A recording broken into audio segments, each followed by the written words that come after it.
Welcome to our Lunchtime Live program on WJEJ, a monthly partnership with Washington County Public Schools. The third Thursday of the month at this time. This is Will Kaufman from the Public Information Office.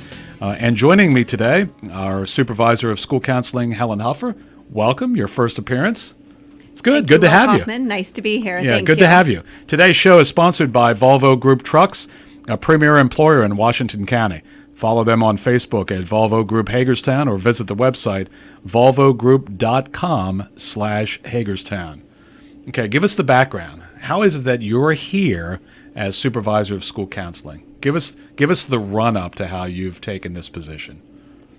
So I began 20 years ago in Washington County Public Schools. I've worked at two high schools, North Hagerstown High School and Smithsburg High School. Mm-hmm. I've worked at two middle schools, Northern Middle School and Smithsburg Middle School.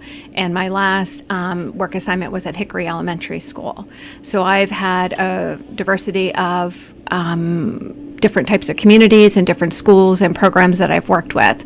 I also had a great opportunity to work at the board in a split position between Hickory and oversaw some of our programs in the county, PBIS being one of them, and worked with the counselors at all levels with that program. So that's led me to this position. Let me go back even further then. For instance, in college, whenever it was, when was there a moment? Ooh, school counseling, that looks good. That feels good. Was there a moment? There was actually. My undergraduate degree was actually in pre-law, and psychology was my second major. So I worked for a law firm my year outside of graduation from undergrad, and I had been working with children voluntary since I was in high school, and through that practice, I learned there was such a need for children, and that's kind of where my heart led me. And I started taking grad classes at that time, and then I worked in residential treatment facilities and therapeutic foster care, and a case manager in some group homes. And while I was working on my master's degree in school counseling, and then that transitioned into the school system. So there was never a transition, there was never a moment in any kind of transition where, kids when they're 7, yeah, I'd like to be a teacher. It was not about being a teacher. No. It was right, your direction was counseling when it struck you. Correct. Yes, it was never about being a teacher. It was about being able to help children in a different capacity, being able to help them learn and grow through where they were in life, and helping them from that position where they were to help them grow out of that position to things in their future, to give them some hope and prospects for what that looked like. How much work has there been in your career so far in getting to know and understand the teachers who have the kids all day, every day in school? That's a true and truly important aspect of our roles as school counselors. I think it's important to go around and visit classrooms, make those connections, and collaborate with teachers. The students are with them 6.5 hours of the school day. So that's where making those collaborative efforts with teachers, they're the first responders to what they're seeing students do, and they can give great insight on students' needs, student changes, ways to help motivate students if they see a student who could do more with their academics but might be struggling for a variety of reasons. So there's a lot of resources there. In your 20 years, what's the difference between year 2 and 3 and year 20? Quite obviously a change in positions and an evolution of that, but in the school counseling world, what's the difference? That's a twofold question for me. In years 2 and 3, you don't know as much as you do as you've grown and had experience. So you learn a lot of things along the way. You learn different connections, different community resources, different people in the building that are important for you to connect with. But also for me in that 20 years, it looked vastly different in the school system 20 years ago when I first started than it does now. There wasn't the technology component to things. There's a lot of different things that students and families are dealing with, as well as teachers. So there's a lot of changes on both fronts of that. Has it changed too quickly for the counseling staff, let's say? That's a yes and no. I think sometimes it's difficult to keep up with all the changes that are technology. Social media, there's new apps coming out every day, different standards for what students are allowed to use and not allowed to use from before they come into school and during the school day, those kinds of things. I think technologies lend itself to a lot of really good things for students. There's a lot of really great components to that in terms of like applying for colleges, all the resources that are on the internet, those kinds of things. And so just keeping up with that sometimes can be challenging, just being able to know everything that's out there or knowing how to access what's out there. So the students are a great resource for that. When you were named to this position, what was that transition like? Out of the school, out of schools, out of the office. Not that you don't hit schools, but all of a sudden your scope is county-wide. What was that transition like? It was interesting. I wasn't interesting. Such a horrible word. How was that change, Helen? Oh, it was interesting. You're going to have to be a little more specific than that. I wasn't sure how the impact of not working with students daily, because that's really what my passion was, working with children, changing different ways that their perspectives on things in terms of how they were handling situations. And so I just kind of turned that into being able to impact so many other children through my work with the adults that work with them. And what can I provide to provide them the support to best serve our students, and what can we do as a county to help best serve our students. So there's a lot of different components to what I do now that I did not do when I was in the school building, because the aspects of my job now are vastly different than they were when I was working with students. So just providing professional learning opportunities, information for counselors, support for the counselor and social work staff to help them do the best they can do with students. What was the easiest part of the transition? The other half of the question is coming after this, but what did you transition easily, without any consternation, without any hesitation? It didn't require work, just maintaining what you had done before in the buildings. My connections with the counselors and a lot of the principals and staff that I had worked with before, that's been probably the easiest part of the transition. So I didn't have to build a lot of that rapport and relationships. It was already there from my work previously. Most challenging? How long is that list? Probably more of the administrative aspects of things, just learning what that looks like, the logistical side of things, how to implement things, what the policies and procedures are for those technical pieces has probably been the most challenging. Did you come in with your own checklist, your own brand on this, your own, they're going to remember this as a Helen Huffer thing? Is there anything to that at all? Did you come in with your own goals and your own, you wanted to put your own handprint on anything, even in the early going? Some of my goals are just providing more consistency across the county, and providing more opportunities for counselors to be able to work with students directly. And some of the things that have naturally progressed since I've taken the role July 1st, there was some new legislation out of MSDE with the COMAR regulations changing to align with our school counseling national standards. So that really helped. And those are standards that I'm really familiar with. So just trying to implement that with our counselors. We have about 20 counselors in our county that are within their first 3 years. So really being able to work with them and implementing that and designing programs that are in line with that to best serve our students. If you're just joining us, Helen Huffer, our supervisor of school counseling for Washington County Public Schools, is my guest today. Volvo Group Trucks is our sponsor, our premier employer in Washington County. Follow them on Facebook at Volvo Group Hagerstown or visit the website volvogroup.com/Hagerstown. What makes a good to great counselor? Whether they're 3-year veterans or 25-year veterans, what makes a great counselor? I think it's a combination of their skill level and also what they bring intrinsically to the field, the passion that they have for students, their value in taking and going beyond what they might ordinarily do. We give them a list of standards, but sometimes students need more than that. And a great counselor knows when it is time to do that, and a good counselor will follow the standards. So that's pretty much, and there's some things that, like I said, are intrinsic, and you can see that in people and their passion and how they're working with students. What are the skills? It's one thing for a teacher to know his or her math or whatever the subject matter is. What's the checklist of skills for a school counselor? And that can vary. I think school counselors have a lot of different responsibilities, but the basic set of skills is communication, collaboration, being able to build rapport with people pretty quickly, because we're working in a pretty, quick set to effectively do our job, and understanding of the academic needs of children, and understanding of where they are developmentally, so we're meeting their social needs and their personal needs.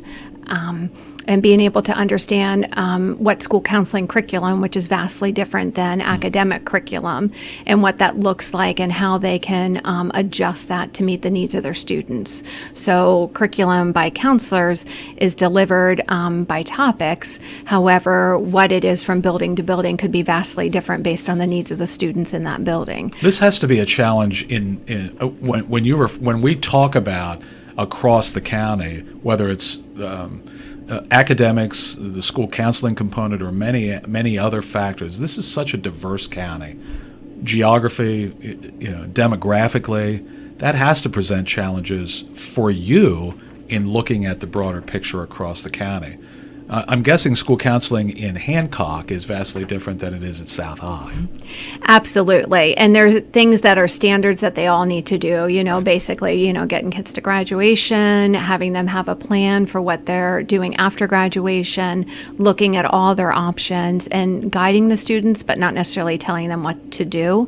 It's really kind of taking a look at all of that. But there are vastly different needs and resources in different spots across the county. So that's where the national standards and the COMAR plays into it, because it's really aligned to what schools need. So that's where that counselor really needs to understand what their students' needs are at that time, and they may change even within those buildings from year to year, and from different grade levels. At Hancock we have one high school counselor, where South High we have 4. So those counselors have to understand all different grade levels, but they're changing students, where Hancock's counselor is working with all the students all the time. Right. So they're maybe changing every day what they're doing with students based on the grade level. So there's a variety of needs.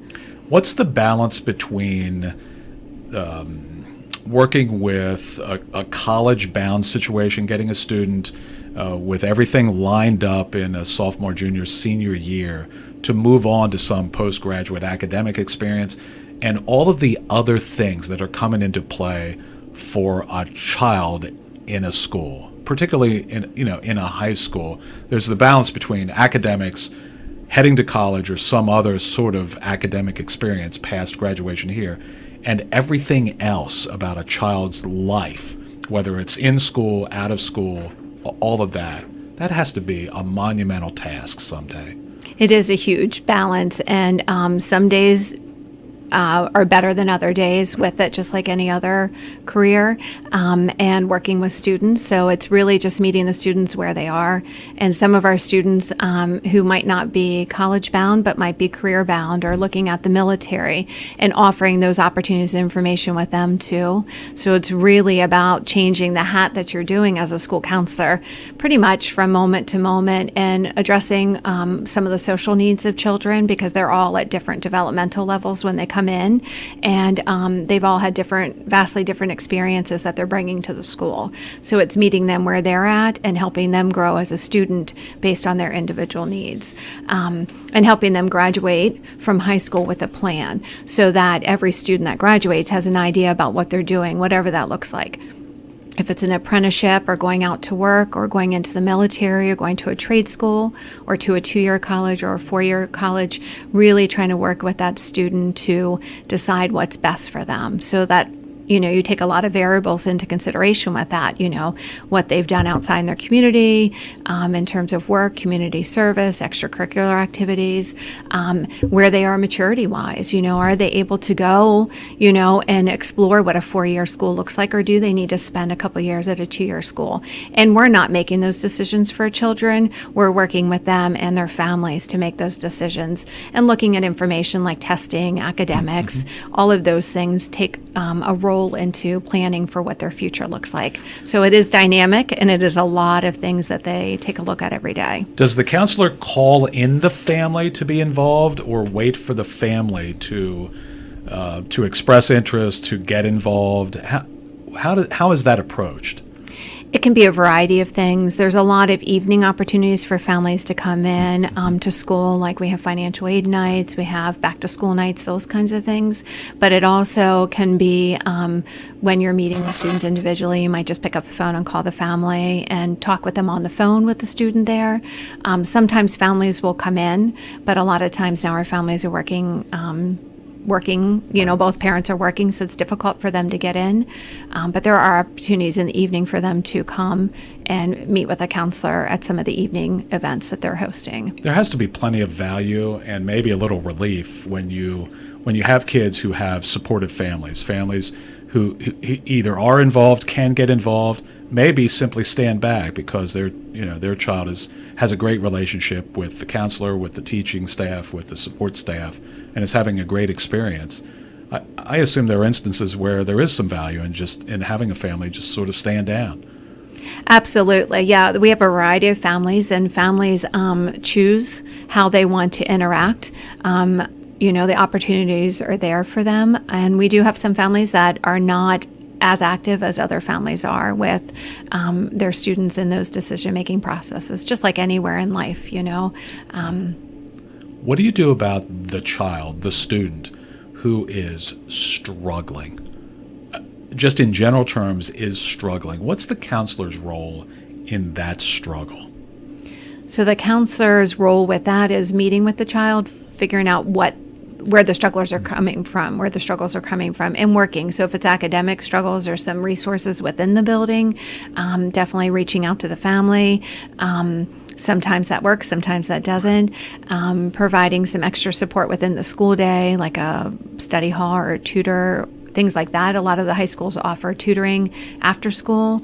And if it's personal struggles, talking about community resources and working with the student and the family to get some community resources in place for the child. There's a lot of them available. It's just a matter of working with the family to see what's right for that child. In your experiences in school with individual students, how involved can you get? You have to take. I can't imagine that you don't take some of these, if not most of these situations, perfectly personally. How does that work? Does that work? That doesn't work? That's a problem? That's a benefit? What? That's a tough question.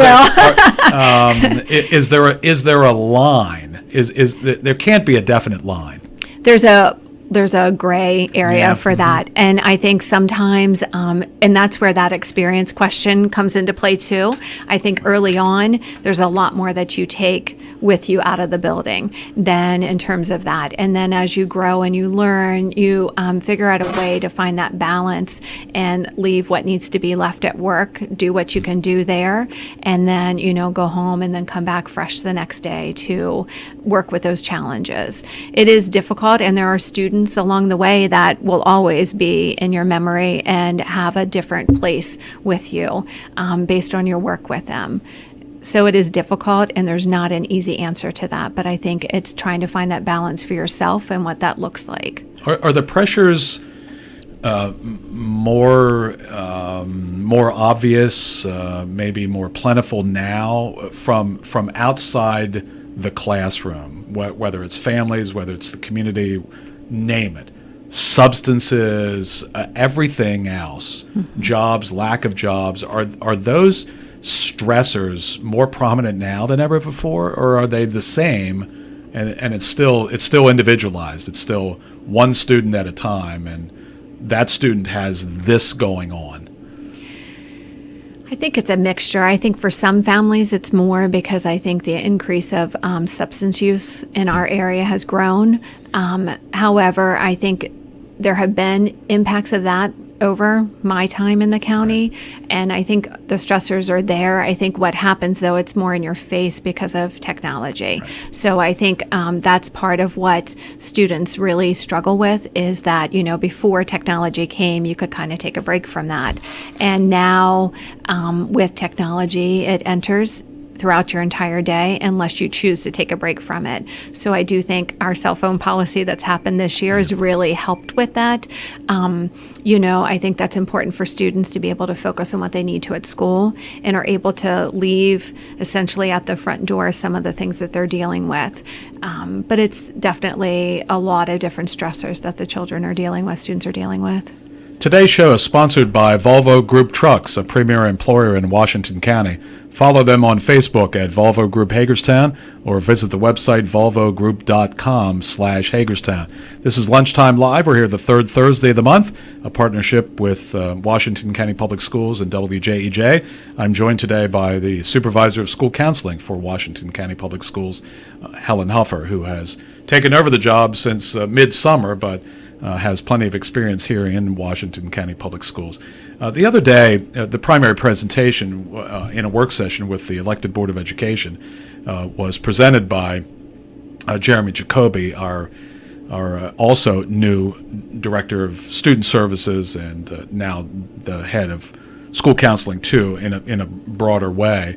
What did you take? The focus was on bullying, harassment, and related issues. What did you take?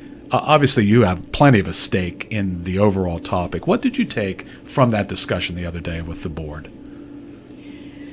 My main takeaways are that we are implementing a lot of different strategies in our county to help prevent bullying of students and among students.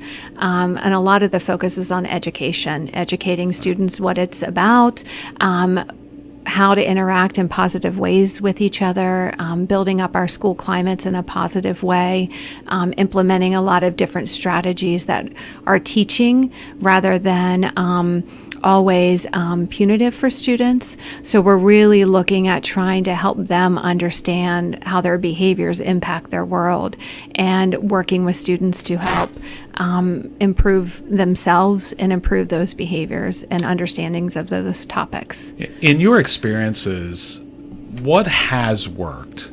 What are some of the things that have worked? Maybe even in individual situations with a particular child you remember. What has worked when this kind of an issue has been an issue? A lot of times what I have found through my experience is that children are struggling. They're struggling with a lot of different things in their world, and they don't know how to deal with it. So part of what they're doing is taking it out on other people, which seems simple, but that's really the reality of it. So a lot of times what's worked is meeting with that child individually and then eventually helping them work through like a conflict resolution with the individuals that they're struggling with. Because it's really not, I don't know, for the most part, that their intent is to be unkind and mean. They just don't know what to do with what they're experiencing. So when they don't feel like perspectives are the same, or they feel like things are very challenging for them, then they tend to take that out on other people. Mm-hmm. So it's really about doing the conflict resolution, helping them work through what's going on in their world, sometimes providing outside resources, information on that for them and their family, and just taking a look at the whole picture and package for that child. Do we always let the family know, or is there a positive, is there a factor where the family, the child and the family may be, that chemistry may be part of the problem? Is the family always involved? When it comes to bullying and harassment, yes. Okay. Both parties' families are always involved and notified of the situation, and then working with the family through that and the child through some of that, yes. It always catches my attention when I see and hear issues in particular situations involving, in some cases, very, very young children. In that I assume that shouldn't surprise any of us anymore. That you have the look that's not surprising. No, it's not surprising. It's unfortunate, but it's not surprising. And a lot of times with young children, Sometimes it's what they're hearing or seeing, so they don't really know what it means. But if it's what they're experiencing in their world, then it's part of normal behavior for them. And so it's about teaching them what to do with their emotions, with their experiences, and how to handle that so it's not impacting other people. It's really about them handling their own emotions. More like self-regulation is a lot of times what it is with the younger kids. For parents and grandparents listening right now, what can they do at home? Or when the kids are with them, whether it's at home or anywhere else in the community, what are some things that families can do? That's great. Communication's key. Really just listening to what their child is saying, helping them process what that is, and sometimes really having an understanding that sometimes kids are just unkind to each other. You know, we all have bad days. Sometimes it's just that, and we need to, as adults, understand that and help our child understand that, and understand that sometimes, you know, if we're friends with each other and then one day we have a disagreement over a kickball game outside at recess, for an elementary example, just being able to work through that and giving our children strategies to be able to work through that communication's key. Sometimes taking a break from spending time with those people, just saying, you know, hey, right now is not, you know, a good time to spend time together, but maybe in a couple days we can spend time and play another kickball game, essentially. So just really communicating and understanding it from the kids' perspective and helping them walk through it.